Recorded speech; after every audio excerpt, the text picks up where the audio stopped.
Hey there, welcome back to my kitchen.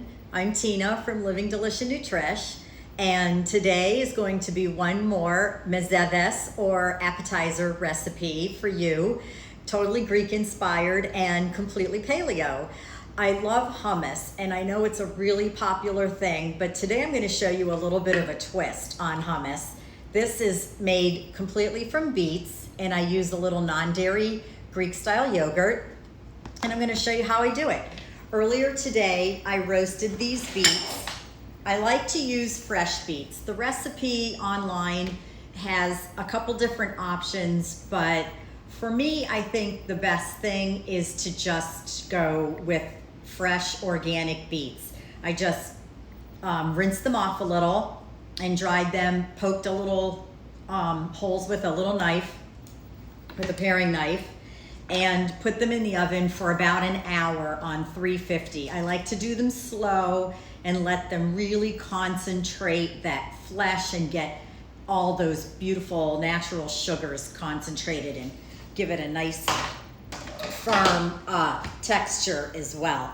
So now I'm going to show you how I peel them. It's really simple because you can see the skin gets nice and kind of wrinkly, you know, when you bake them, and then you just let them cool on their own. I like to do it pretty much out of the oven. These have been out for about an hour or so, but I wouldn't put them in the refrigerator and then get them back out. I think it's too difficult to peel. So I'm just starting with this base. I did cut the tops off, and then this is where the roots were. Sorry, the other way around. This is where the root was, and this is where the tops were. And I saved the greens.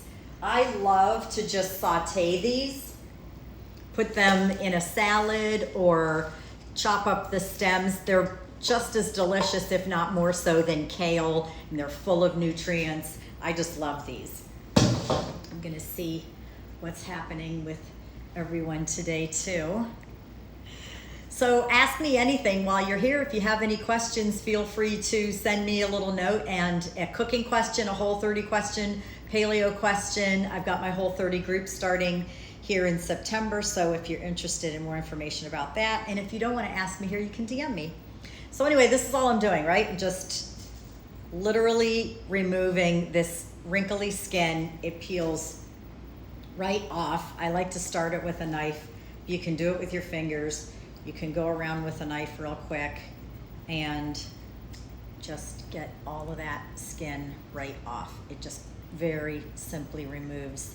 I've seen chefs rub the beets with a towel. I've seen them, you know, they all have asbestos fingers, so they peel them right out of the oven. I'm good with letting them cool a little bit. I don't see the point of hurting yourself. So all the skin's off of that one. Oh, there's one more piece.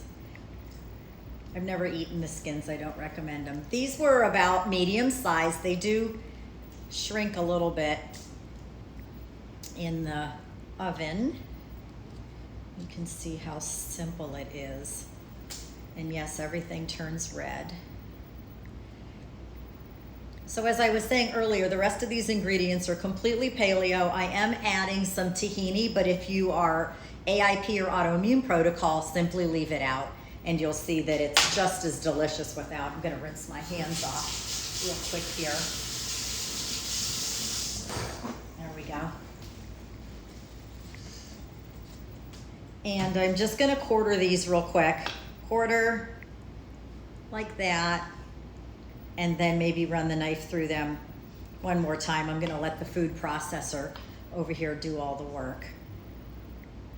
Same thing. Again, this recipe calls for 2 to 3 medium-sized beets. It's really simple to double if you're gonna have a few people over and you wanna just have extra because it is so popular. And I'm gonna do a couple garlic cloves. Actually, this is a really nice big garlic clove. Sometimes I like to just do a couple. Sometimes I roast the garlic, but I think with this recipe, because the beets are so sweet, they really stand up to the fresh garlic. Fresh garlic can be pretty pungent for some people, but I love it. And again, I'm gonna let the food processor do all the work. Just gonna cut the little end off. I'm just gonna drop the garlic clove in and give it a rough chop just by pulsing it.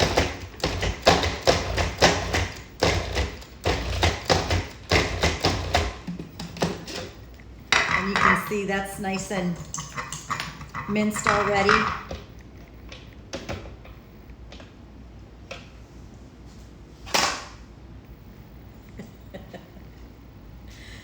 There we go.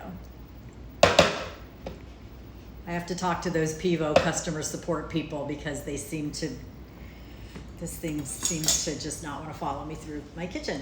Okay, so now the beets are just gonna go in. And I like to chop these, they're gonna get kind of granular looking. And again, just to pulse them. If you've been following along, I've been every Tuesday showing a different Greek recipe that's paleo inspired. Hey Hannah, nice to see you here. I grew up, oh, it's doing it again. Come over here, you.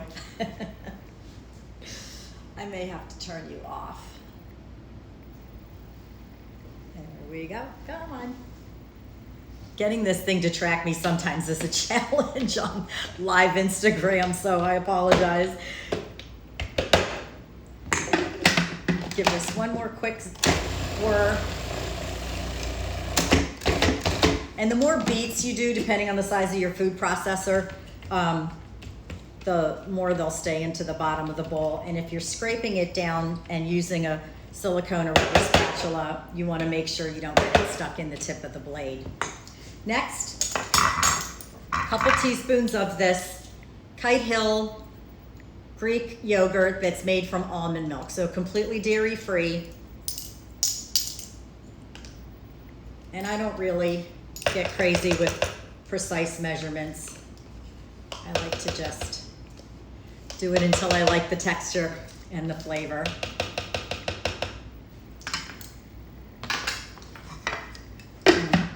Again, give that a quick buzz to get those all incorporated together. As I started to say earlier, you can use pre-cooked beets, you can boil beets. I like the roasted beets the best because the flavor is so intense when you roast them. But also, if you buy the pre-roasted beets, which I do sometimes because I really like to just have beets already done in the fridge. I like to eat them in salads and as a side dish. The color isn't quite as intense if you use the already roasted beets, but if that isn't a big deal to you, it's still just as delicious. Okay, so next I'm gonna add the tahini. And again, this is about a tablespoon or two. If you like that nice sesame flavor, you can add more. Sometimes tahini needs to be stirred a little bit because it does settle. And sometimes I just put the whole jar in the food processor and whip it up to make it nice and smooth. And we'll give it a couple pulses. And now it's getting nice and creamy.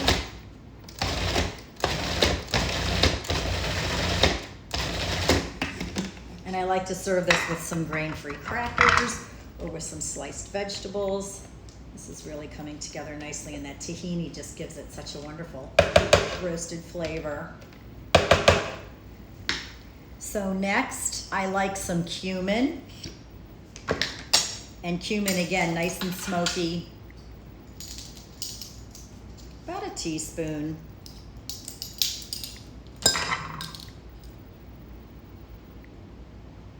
Just a teaspoon. Keep my cumin in a big jar. A little bit of lemon juice, about a teaspoon again. I don't like it super lemony, but I like the lemon to balance out the sweetness of the beets. And some salt and pepper. I'm using some pink Himalayan salt and some fresh ground black pepper, and I'm just doing that to taste. You can always go back and taste it and re-season to your liking. It's easier to add than it is to take out, so start with a little bit.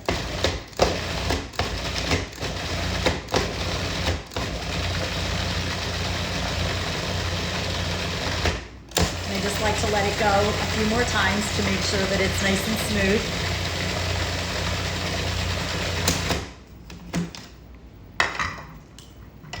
That's all there is to it. It's so simple. It's the hardest part, or what takes the longest, is roasting the beets. I'll give this a little taste and see how it is. It's nice and sweet from the beets. Then you get that zing from the garlic. So delicious. So I'm just gonna plate this up in this nice bowl.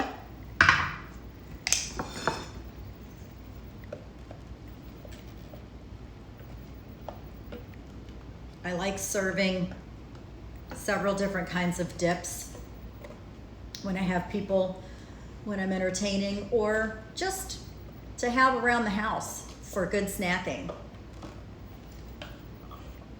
I like to pack everything I eat with as much nutrients as possible. I also wanted to tell you a little bit about my Whole30 group coming up in September. I mentioned it earlier. We're gonna start the prep process on September 1st, and then the first day, day one of Whole30, will be the Tuesday after Labor Day. So you can get that last holiday weekend in before we do our Whole30. And it really is just a great time of year to do a reset. But I really want to focus this time on food freedom, because a lot of people get confused about Whole30 and whether you have to live Whole30 for the rest of your life. And that's not what this is. This is a completely temporary reset where you determine what foods are problematic and what foods you can eat long term. But you need to eliminate the problematic foods first and then systematically reintroduce them.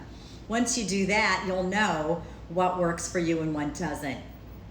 So I'll have more about that on my website. Feel free to go check that out at livingdeliciousnutrish.com. I've got this beautiful, gorgeous hummus here ready to go. And here I've topped it with some pistachios and some sesame seeds. I just have some crushed pistachios here that we can sprinkle over the top. I like the little bit of crunch that it gives it. And sesame seeds, of course, go well with the tahini.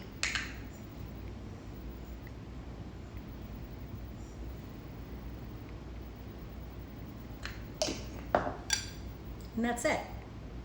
So nice with these cucumber slices. And aren't those beautiful colors? So once again, thanks for joining me. This was a really quick and easy recipe. I hope to see you again next Tuesday. Feel free to go over to my website and check it out. And I also have on August 26th, which is next Thursday, the Reset with Real Food at the Emeril Lagasse Foundation Schoolhouse and Culinary Garden. I'm very much looking forward to hosting that evening. So if you're local, Central Floridian, go on their website and check out the tickets, or there's a link on my website that will take you to their website as well, okay? Thanks again for joining me. Looking forward to seeing you again soon. Have a great day.